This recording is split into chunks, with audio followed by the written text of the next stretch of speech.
Começa agora o programa Encontros Inteligentes. O sucesso na visão de quem chegou lá, com Mário Divo. Rádio Cloud Coaching. Alô, meus queridos amigos ouvintes da Rádio Cloud Coaching. Eu sou Mário Divo e tenho aqui hoje a presença pela segunda semana do Igdal Parnes nos nossos Encontros Inteligentes. O Igdal, um cara de primeira prateleira, de nível altíssimo em tudo que diz respeito ao marketing, à comunicação, uma experiência fantástica. E o Igdal, dentro da nossa conversa, na semana passada ele estava fazendo uma abordagem sobre como ele entende a figura do consumidor. Ou seja, o consumidor não é só aquele que tira o dinheiro do bolso para comprar, mas é aquele que de alguma maneira influencia na compra, dentro de uma visão então ampliada do que é consumidor. Agora a conversa continua, e ela continua a partir de uma pergunta que eu vou fazer para o Igdal. Vocês fiquem atentos, porque este papo aqui foi realmente bastante, eu diria, educativo dentro dos conceitos do marketing e do relacionamento que as empresas, através de produtos e serviços, têm com seus consumidores. Fiquem atentos e daqui a pouco, ao final, eu volto para as minhas palavras de encerramento. Sou um consumidor utilizador ou um consumidor da informação da marca. Ou um formador de opinião da marca, né? Ou um iniciador. Por exemplo, vamos dizer que eu convenço você a comprar um perfume da marca que eu gosto. Eu falo para você que lançaram uma marca de perfume agora, que é super ecologicamente correto, que é sensacional, não sei o que e tal. E que você deveria usar esse tipo de coisa porque você é uma pessoa preocupada com o meio ambiente. O que aconteceu nesse momento? Eu te passei um bug que vai ficar na tua cabeça enchendo teu saco até que você vai comprar esse perfume. Eu fui um iniciador ou um influenciador, ou você lê um jornalista falando isso. Quer dizer, esse tipo de coisa. Eu outro dia fiz uma reunião na Livraria da Travessa para tratar assuntos de livraria que eu precisava tratar, enfim. E aí uma das meninas da Travessa falou: você já viu que agora a moda para você desestressar adulto é pegar um livro de colorir e ficar colorindo? Você sabia disso? Não. Agora já tem 2 livros no Brasil, lançados por editora grande, para você colorir, que é uma maneira de desestressar. E nada na minha vida, jamais eu ia pensar uma coisa dessa. Mas quando ela me falou isso, me mostrou o livro, ela foi uma iniciadora da ideia. Se eu vier a comprar esse livro, ela influenciou sendo iniciadora. Ela me falou um processo desse. Então ela é consumidora, ela faz parte da cadeia de consumo, como iniciadora, como influenciadora, ou como referência. Eu vejo uma pessoa que eu tenho, assim, reputo como muito calma, desenhando num livro. Ela não falou nada para mim, mas eu vi uma pessoa calma, com ótimo semblante, desenhando. Ela, para mim, foi uma referência. Então ela faz parte da cadeia de consumo. A área de comunicação andou usando muito esse conceito em áreas cheias de gente, com pessoas ou lendo um livro, ou tirando uma fotografia. Marketing de guerrilha, né? E gerando aí um boca a boca. Exatamente. O artista que vai num determinado restaurante. Aliás, no Rio de Janeiro é muito comum isso, né? O pessoal lança um restaurante aqui, uma casa noturna, e contrata artistas. E com isso gera uma boca toda. Ou às vezes o artista, um dos maiores chamadores de paparazzi são os próprios artistas. Os artistas vazam para os paparazzis que eles vão estar num determinado restaurante, num determinado horário. Quer dizer, então, não foi ninguém do restaurante que falou, o artista que falou. Então, nesse momento, ele usa o paparazzi para promovê-lo. Nesse caso, todo mundo está influenciando aí a dimensão de mídia, essa coisa toda. Agora, voltando no assunto das marcas globais, como é que você definiria o papel de um gestor de marca? O que faz um gestor de marca? Eu costumo brincar dizendo o seguinte, que, na verdade, nós somos zeladores de marca e a gente precisa dominar o público não invadir o picadeiro e não fazer muita besteira. O gestor de marca, o que ele tem que fazer claramente é, primeiro... O público que você está falando são os públicos de interesse. Todos os outros. Incluindo o consumidor. Todo mundo. Nós somos, na verdade, zeladores de marca, e nós somos aqueles caras que ficam lá tentando adestrar o público para ele gostar da nossa marca. Então, o que eu acho que tem claramente, o que um gestor de marca precisa fazer claramente é, primeiro, estar muito seguro do posicionamento da sua marca, escolher o posicionamento com muita segurança, pesquisando junto ao consumidor o que é importante para ele, que aquela marca represente, que espaço é valioso na cabeça dele para ser ocupado. Então, se você tem um carro para a família, como é importante você se posicionar? Não adianta você se posicionar por design, você tem que se posicionar por economia, conforto, segurança. Quer dizer, então você tem que encontrar qual é o lugar importante na cabeça do consumidor e moldar o teu produto para isso, o teu produto entregar isso. Então, primeira coisa cumprir a promessa. Primeira coisa que o zelador de marca, o gestor de marca tem que fazer é entender para que público ele trabalha, entender o que seria um posicionamento de valor para aquele produto. A partir daí, ele tem que obsessivamente ver se os 4 P's são coerentes com isso e não permitir desvios de curto prazo para bater meta ou para resolver um problema. Então, se você tem uma marca luxuosa, por exemplo, não adianta fazer liquidação no final do mês, botar o preço lá embaixo, porque você vai danificar o teu posicionamento de luxo. Você fala muito em 4 P's, mas houve um período em que esses 4 P's foram elevados a 6. 7. Para serviços. O primeiro momento foi quando se falou muito do P de pesquisa, e depois o de opinião pública. Tem pessoal de serviço que trabalha com P de percepção de serviço iniciado, P de pessoas, P de processos. Eu mesmo já publiquei um livro que tinha não sei o que, em vez de P era enriquecimento, envolvimento. Quer dizer, você tem aí vários consultores e vários autores que, de forma oportunista, criam coisas novas. Outro dia eu vi um livro que são os 5 P's do marketing. O 5º P é paixão. Então você vai vendo aí. Mas a escola fundamentalista, você acaba vendo que todos acabam estando dentro dos 4 P's. Quer dizer, quando você fala, por exemplo, do P de serviço, de percepção do serviço, pessoas e processos, isso claramente encaixa no P de produto. Quando você começa a ver de paixão, envolvimento, claramente é resultante dos outros. Então, se você tentar fazer uma síntese e voltar para a escola fundamentalista, só existem 4 P's. O resto é tudo frescura de consultor para vender livro, para vender palestra, mas nada é diferente de produto, preço, ponto de venda e comunicação. Não tem como você sair disso. Por isso que eu não é que eu simplifico, é que de fato eu acho que é prático falar dos 4 P's que são a estrutura de todos os outros. É isso.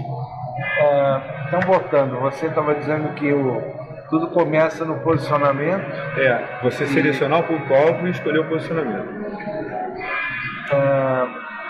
Como é que você diferencia, se é que diferencia, o branding de brand management?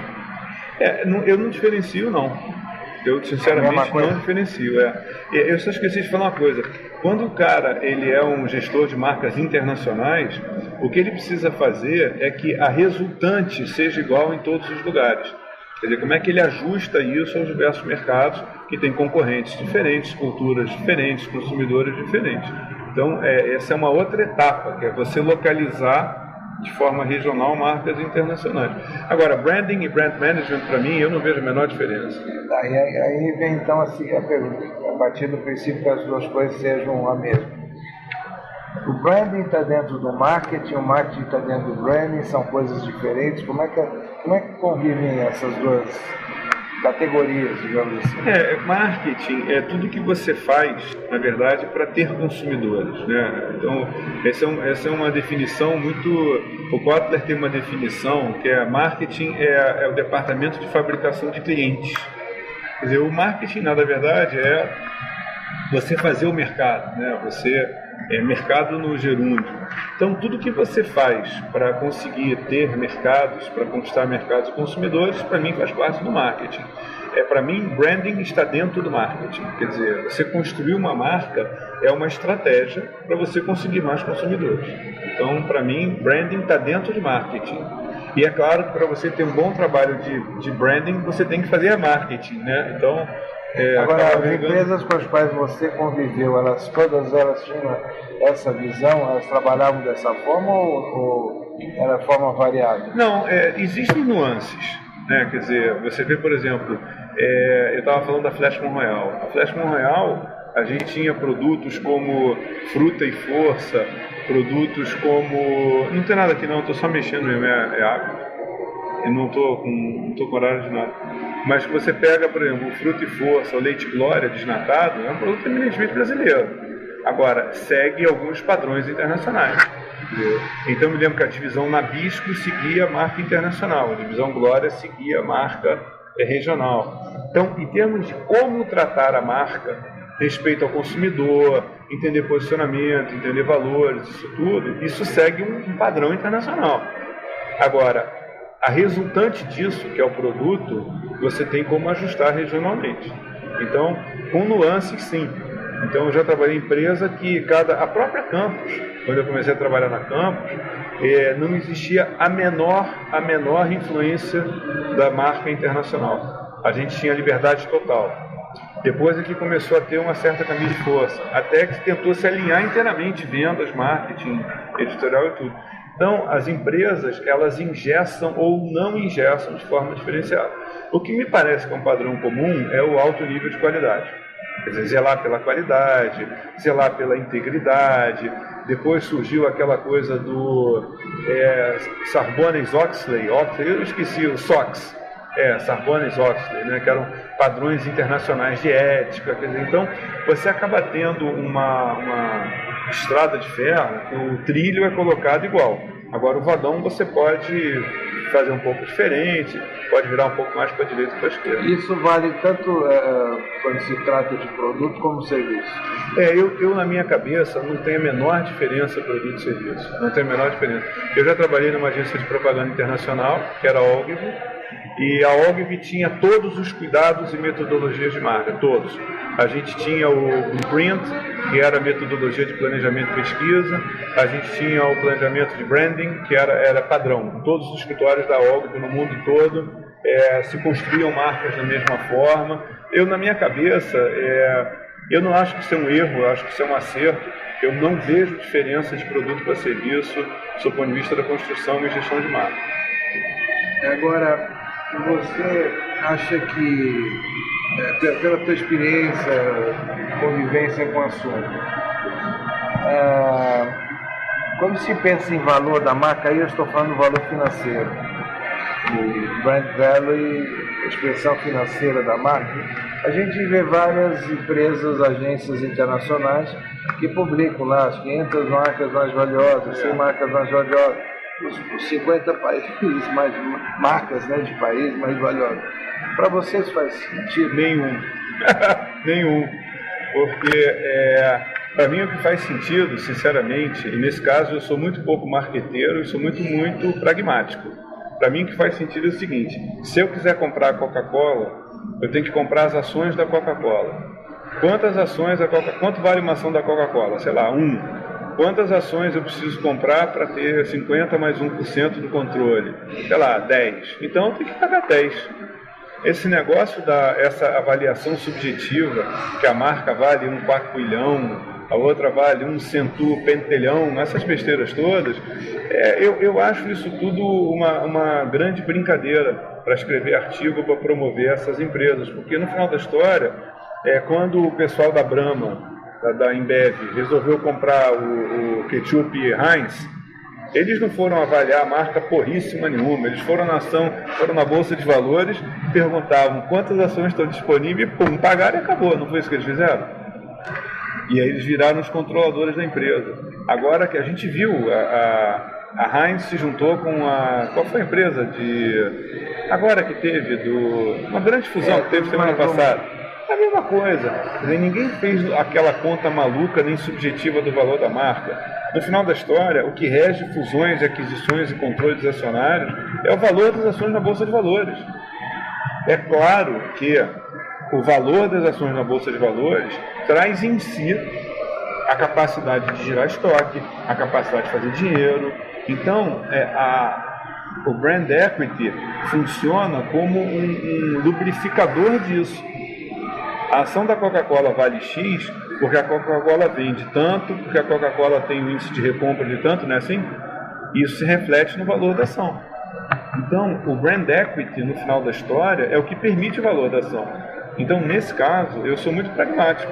Se eu quiser comprar o controle de uma empresa, eu não vou fazer conta nenhuma de quanto vale subjetivamente, coisa nenhuma. Eu vou na Bolsa de Valores e compro o controle da empresa.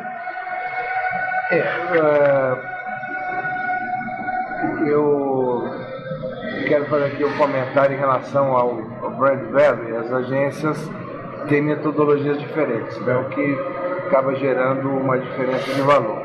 Mas todas elas, de alguma forma, dentro do seu equacionamento, elas têm uma visão de força da marca. Então, dentro daquela conta toda que no final dá uma expressão financeira, um valor financeiro para a marca, ali dentro, embutido, tem uma equação onde se trabalha com a força da marca. E essa força da marca para você faz sentido? Eu acho que a gente está encontrando aí, de novo, novas formas de falar a mesma coisa. Quer dizer, a força da marca, no final, é o patrimônio da marca, no final é o brand equity. Você diria que a força da marca, a medição da força da marca estaria ligada ao equity que digamos, dá uma base, uma sustentação para aquilo crescer? Eu acho que a gente encontra... Sabe o problema, Mário? Vários autores, vários palestrantes, eles pegam coisas muito simples e começam a criar expressões para justificar vender palestra, para justificar vender livro, para justificar vender os velhos conceitos de sempre. Então, eu participei da publicação na Campus, eu fiz a conta, fiz parte do meu discurso de despedida quando eu saí da Campus. Eu estive envolvido em 3.500 livros no período que eu fiquei na Campus. E até hoje eu estou envolvido com conselhos editoriais ou com outras editoras com as quais eu trabalho. No final da história, cara, eu te falo que eu li pouca coisa nova e toneladas de repetições com outros nomes. Sabe, aquela coisa de... É a mesma coisa você falar de engenharia, de downsizing, disso, daquilo. No final da história, tudo é reestruturação. Quer dizer, quando eu era garoto, eu falava de reestruturação. Agora você ouve... Eu só vou responder aqui, ok, que a minha mulher pegou minha filha na academia, eu só vou dizer ok. Então, esse tipo de coisa, na verdade, são variações com o mesmo tempo. Então, eu vejo as pessoas falarem muita coisa e não sei o que, quantos P's, e agora tem o impacto emocional das marcas, caceta, sempre foi emocional o impacto das marcas, e não sei o que. Eu não vejo, de fato, muita coisa nova. Eu vejo muita gente escrever palavras novas sobre conceitos velhos. A gente teve aqui há pouco essa discussão sobre P's, isso e aquilo, piriri, pororó, e no final tudo P. São os 4 P's, né? E você vê, de alguma maneira, o país de origem das marcas, ele influencia no equity ou no valor da marca? Influencia. Quando tem... eu vou te dar um exemplo muito legal. O Robert Kiyosaki, que escreveu Pai Rico, Pai Pobre, quando ele esteve no Brasil, ele só quis conhecer 2 lojas no Brasil, a Gaster e a Havaianas. Olha que interessante, porque ele tinha uma referência de pedras boas na Gaster e da moda da Havaianas. Quer dizer, os países têm ligados a si algumas tradições, e essas tradições podem fazer parte do valor da marca.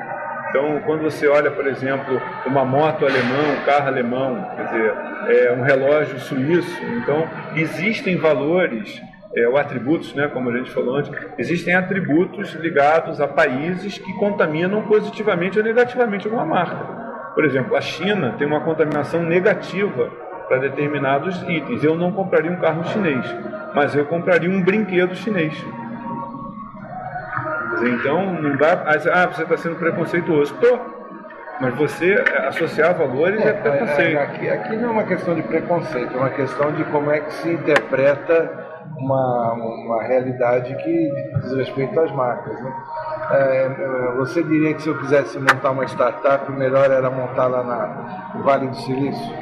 Eu vou te falar que se você for buscar investidores, você vai ter mais chances de captar investidores se você estiver no Vale do Silício ou em Israel do que se você estiver, por exemplo, no Pará. Claro, eu não tenho dúvida disso, porque é igual quando hoje eu estava vendo um amigo meu falando que ele tem uma metodologia de Harvard. Não é nada diferente de porra nenhuma, mas o fato de ser de Harvard é de Harvard, entendeu? Então isso tem uma coisa, existe, claro, são valores associados a culturas, a povos, sim. E fora o país de origem, o segmento de negócio também influencia? É isso aí, meus amigos. Deixei uma banana, ali uma casca de banana para o meu amigo Guidal responder na terceira parte que será mostrada na semana que vem, terceira parte dessa entrevista.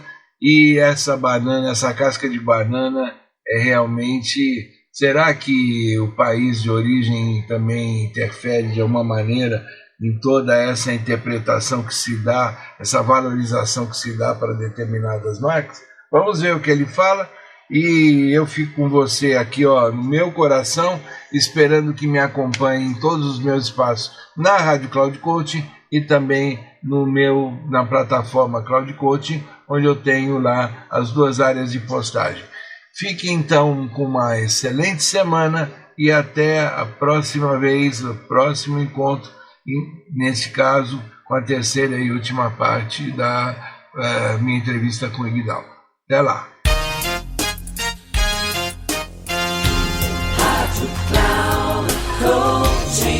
Terminando Encontros Inteligentes, o sucesso na visão de quem chegou lá, com Mário Divo. Rádio Cloud Coaching.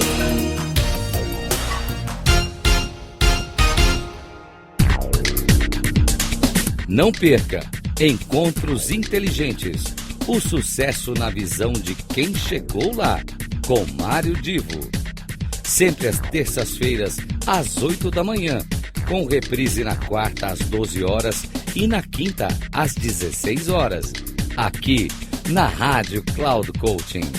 Acesse o nosso site radio.cloudcoaching.com.br e baixe o nosso aplicativo na Google Store.